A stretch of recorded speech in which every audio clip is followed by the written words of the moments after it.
একটা রোডম্যাপ হবে সংস্কারের, আর একটা রোডম্যাপ হবে নির্বাচনের।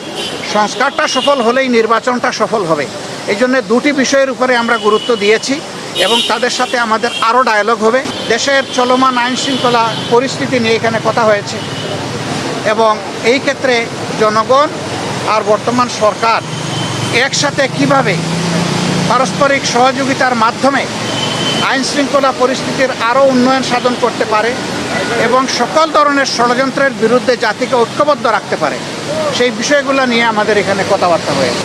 আমরা আশা করছি এই বর্তমান অন্তর্বর্তীকালীন যে সরকার আছে তারা কোনো ধরনের পক্ষ বিপক্ষের মানসিকতা না নিয়ে বরঞ্চ নিরপেক্ষ দৃষ্টিকোণ থেকে তারা দেশকে একটা ভালো জায়গায় নিয়ে একটা সুষ্ঠু নির্বাচন তারা দিতে সক্ষম হবেন এবং এই ক্ষেত্রে এইটাও আমরা আশা করছি যে এই সময়টা নাতি দীর্ঘ হবে।